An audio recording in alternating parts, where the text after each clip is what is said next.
And it says, وَلَا تَقُلْ لَهُمَا uff. Now do not say uff to both of your parents. That doesn't mean if you just say uff, okay, that's just the only word that's impermissible. Uff is the slightest of things, meaning anything small that hurts and harms your parents is included in the word uff. Okay? So even shouting, even looking at your parents in a wrong way, even staring at your parents with a bad intention, this is all included in the word uff in the glorious Quran. So especially those youngsters here, those kids, those elders, is an obligation upon us for us to respect our parents. Now, there's one narration of the Prophet ﷺ. The Prophet ﷺ was ascending upon the pulpit, the mimber, was going up step by step. Each and every step he was climbing, Nabi alayhi salam was saying Ameen, first step. Second step, Nabi alayhi salam was climbing, he said Ameen, second time. The third step the Prophet ﷺ climbed, he said Ameen for the third time. And then he sat down. Now the Sahaba Ikram are witnessing that Nabi alayhi salam has said Ameen 3 times. What is the Ameen for? Why did the Prophet alayhi salam say Ameen in each and every step he climbed upon the mimber? So the Sahaba asked.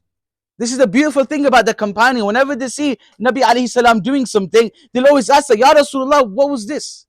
What's the reason you did this? Why did you do this for? They would ask the Prophet ﷺ the reason of him climbing and ascending the mimber. So the Prophet ﷺ mentioned that whilst I was ascending, whilst I was climbing up the mimber, step by step, Sayyidina Jibreel came to me in each and every step. And the first thing Sayyidina Jibreel ﷺ mentioned is destruction for that person who attains the month of Ramadan but is not yet forgiven. He gets the month of Ramadan but he's not forgiven in the month of Ramadan. Destruction for him. And the Prophet ﷺ said Ameen to this dua. He said Ameen to this thing. Then, second step, Angel Jibreel ﷺ mentioned that woe to that person who hears your name but doesn't recite durood upon you. Destruction to that person who hears your name but doesn't recite salutations upon you. And the Prophet said Ameen. May Allah accept it. Ameen. The third step that Nabi alayhi salam, when he ascended upon the mimbar, was that Hazrat Jibreel alayhi salam said, woe to that person who has his parents or one of his parents and receives him at old age and doesn't take care of them and doesn't attain Jannah. Woe to that person. The Prophet alayhi salam said, Ameen. Allahu Akbar. The main highlight is what? The parents. The last part of the narration, where Jibreel said destruction for him. Woe to him, destruction for him, is that he has his parents, he has the Jannah in front of him, he has paradise in front of him, but yet he's not taking care of his paradise, yet he's not taking care of his Jannah. Every single person whose parents are alive at home, you have your Jannah at home, you have your paradise at home. It's an obligation upon us to look after our paradise, look after our Jannah. Once that Jannah, once that paradise, once your mother and father are gone, that's when you remember that, gosh, I wish I looked after my parents. I wish I took care of my parents. But then it will be too late. Then it will be too late. You'll be crying and thinking about your parents. You're thinking, I wish I spent a bit more time with my father. I wish I spent a bit more time with my mother. Now they've gone. Now they have gone. What would you do then? Don't delay this action of respecting and honoring your mother. It's mentioned regarding in the Quran Majid, it says وَبِالْوَالِدَيْنِ إِحْسَانًا, and show goodness towards your parents. In another verse of the glorious Quran, لَا تُشْرِكُوا بِهِ, do not do shirk with Allah Tabarak wa Ta'ala, and شَيْئًا وَبِالْوَالِدَيْنِ إِحْسَانًا, and do good towards your parents. Now Allah Azza wa Jalla, in this verse, He's meant to shirk first. Now shirk we know as the greatest of sins. The worst of all action is shirk. But straight away, Allah Tabarak wa Ta'ala in this verse, after mentioning do not do shirk, He says do good with your parents. Straight away. Which emphasizes that the importance of how we should respect and honor our parents. The Prophet ﷺ mentions in the narration, أَلَا أُنَبِّئُكُمْ بِأَكْبَرِ الْكَبَائِرِ, should I not inform you regarding major sins? Should I inform you and tell you what are the major sins? If anyone's interested in learning about major sins, there's a book which is called Al-Kaba'ir by Imam Dhahabi, rahmatullahi ta'ala alayh. Ghaliban, you can find this in Urdu on the Dawateislami book library, and you can also find English translation available around the internet as well, and also is in Arabic as well. The original text is in Arabic. Ala unabbi'ukum bi akbar al-kaba'ir. Should I not inform you regarding the major sins? The Sahaba said, yes, Ya Rasul, tell us what are the major sins. And the Prophet ﷺ said, Al-ishraku billah, doing shirk with Allah Ta'ala. This is a major sin. Wa aququl walidain, and disrespecting your parents. Wa shahadatu zur, and false testimony and false testimony. So Nabi alayhi salam included that disrespecting your parents is a major sin. It's not something small, it's not something minor, it's a major sin. Disrespecting your parents. Now, mutlaqan harming anyone is impermissible. And the Prophet ﷺ mentioned, Man adha musliman faqad adhani, wa man adhani faqad adhallah. Whosoever hurts any Muslim, he has hurt the Prophet ﷺ. And whosoever hurt the Prophet ﷺ has hurt Allah. So Musliman, your parents are also included in that. It's mutlaq, any Muslim, general any Muslim. And especially disrespecting your parents is more of a severe action. It's mentioned as well, Al-walidu awsatu abwab al-jannati, fa in shi'ta fahfad al-babi aw dayyi'. That the father is what? The most exalted door of Jannah. If you wish, then protect the door. If you wish, then protect your door. Or if you wish, then you may destroy it. So your father is what? The door of Jannah. He is the abwab, one of the doors of Jannah. Now, how would you protect it? You respect it. To protect the door of Jannah, you got to respect your father. You got to honor your father. You got to look after your father. When you were children, when we were at the age where we needed the nappies, okay, did the father neglect you then? Do you not go to the shop and get you nappies? Do you not look after you? Do you not clean you? Do you not help you? Do you not assist you? Do you not buy food for you? All the provisions our father's done. Literally, I was with one family a couple of weeks ago.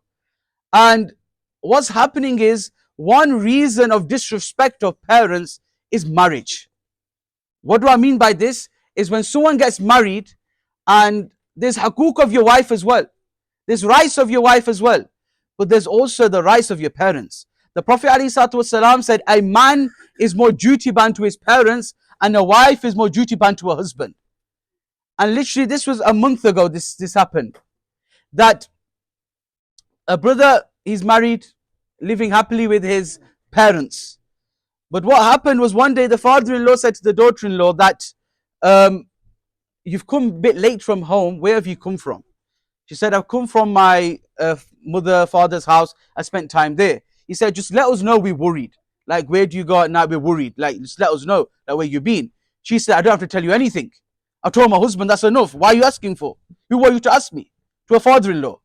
The father-in-law said, I'm just asking so I know everything's okay. You're coming at 11, 12 o'clock. Okay, you've been to your parents' house. That's fine. I have no issue. But at least tell us. She said, I don't want to tell you anything.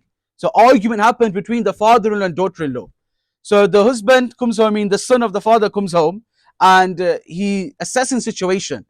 Now, he sits with the father, he sits with his wife, and he then, after sitting with his wife, he comes back and he says to his father, apologize to my wife. He says to the father, apologize to my wife. What have I done? I'm just looking after her, caring. She's like my daughter. I'm just caring for her. He said, no, apologize, otherwise I'm leaving. And then the last words what he said to his father, he said, you were never a good father to me. Allahu Akbar. That broke the dad. That he was crying in pieces. Where he rang his other children saying that this is what my son has done. The one and only son he has. And now he's left and he's got another house elsewhere in the area of Nottingham. Imagine looking after your child for so many years, and then you turn around and say to your dad, you haven't done nothing for me. Where you don't know the sacrifices your father has done for you. You know the difficulties your father has done for you. You'll only understand this once you have children yourself. At the moment, you guys are young. At the moment, you guys think, yeah, I want to live my life, I want to enjoy my life. You're young at the moment. But the only time you realize, okay, the value of your parents is once you have children yourself. Then you think, gosh, I was behaving well with my parents. Gosh, I respected my parents. Gosh, I honored my parents. Gosh, I did this. I wish. Everything would be I wish. But it'd be too late by then. It'd be too late then. Why are we delaying respecting, honoring our parents? If our mate calls us, bro, let's go out. Yeah, I'm coming straight away. Let me just quickly get change. And then if our mother and father say, listen, go to the shop for me. Yeah, I'm going next hour. Yeah, I'm going half an hour. I'm going 45 minutes. Or send someone else. Send him. I don't want to go today. But as soon as your mate calls you, you enter. You're going out. You're ready to go out. When your parents say to do something, it's wait for an hour. Wait for 45 minutes. Wait for 2 hours. Look at this. When you was crying as a child, your parents say, oh, let him cry for an hour. Let him cry for 2 hours. We give him milk then. We give him food then. They straight away ran to the kitchen, got you food and made sure you're quiet and comfortable. But we are the total opposite. Then we have children, and then what we do? We would expect our children to look after us. That man, when I'm old, my son will look after me. But did you even look after your own dad? Did you even look after your own mother? Then how are you having false hopes that your children will look after you if you're not even looking after your own parents? So my dear brothers that are here, when you go home, if your parents are alive, if your father is alive, go and apologize and kiss his hand when you go home. If your mother is alive, go and kiss her feet. Go and kiss her feet. You never know, you might not get this chance again. Go and kiss her feet. If our parents have now passed away, any one of them has passed away, do dua for them. Do dua that Allah forgives them.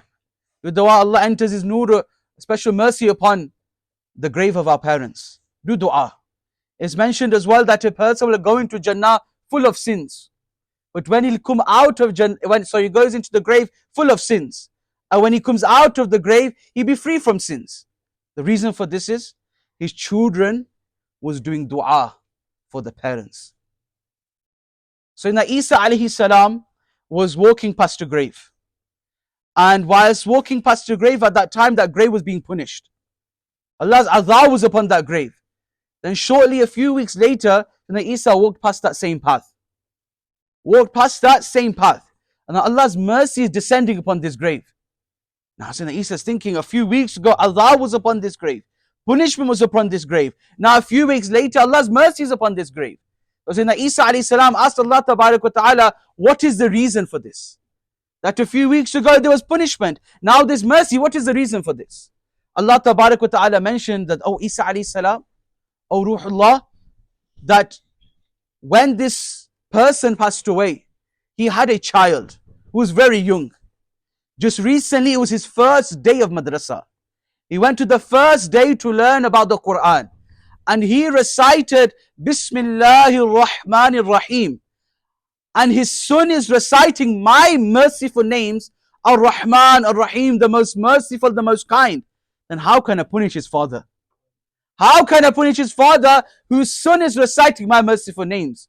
Due to the son reciting the merciful names of Allah Tabarak wa Ta'ala, Allah Azza wa Jalla forgave that father's sins.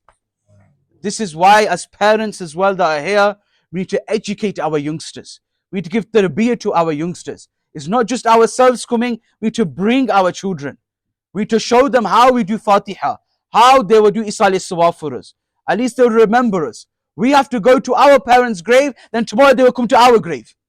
If we don't go visit our parents, how are you going to expect that they're going to visit you? How are you going to expect they do Fatiha for you? We just go every year on Eid. 2 Eids and twice that's when we go to the graveyards. Literally, majority of the people go to the graveyards. Just on Eid al-Fitr and Eid al-Adha. Other than that, they're not seen. They're not seen entering the graveyard. The Prophet ﷺ said, Kuntu nahitukum an ziyadil kaburi fazuruha. That I used to prevent you from visiting the graves, now go visit it. Now go visit the graves. Why? It will soften your hearts. It'll give you the mindset of the hereafter. This is very, very important. There's so many things we could explain regarding parents, okay? I would like to request all brothers to take note of what I've said. And it's so important that we act upon this. May Allah Azza wa Jalla forgive the mistakes of this bayan. May Allah Azza wa Jalla grant us the tawfiq, the ability to act what has been mentioned. May Allah Azza wa Jalla grant us istiqamat upon the deen, steadfastness upon the deen. Sallu ala al-Habib sallallahu ta'ala ala Muhammad sallallahu alayhi wa sallam.